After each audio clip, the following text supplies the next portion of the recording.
Hey friends, it's Beth from Rekindle Blessings. Let's make a really cute Easter thing out of this Amazon bag. First, I painted it white. I added a little Mod Podge. We laid a print down from the Crafty Basket Case. Y'all need to check her out. She has some amazing prints that she allows people to use for their crafts.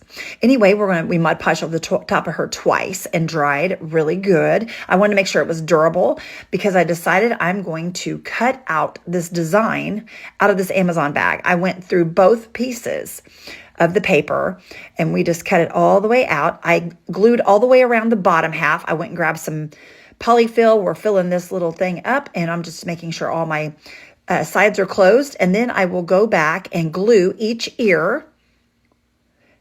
That got stuck to my table. Anyway, we're going to glue this one here as well.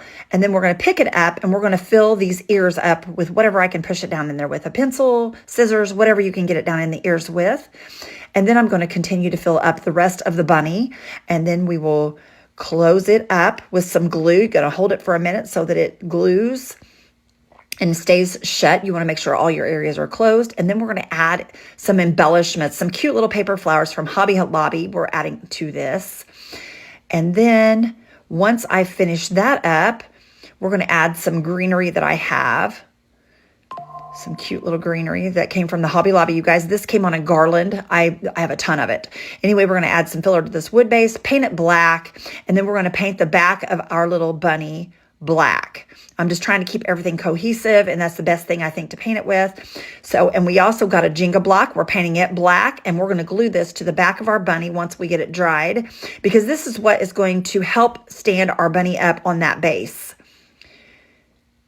And see, you don't have to paint the underneath because you're gluing it to the base, so you're not going to see that anyway. So there she is standing up, you guys. Look, this is going to be adorable. I went and grabbed some flowers and a few little pieces of lavender.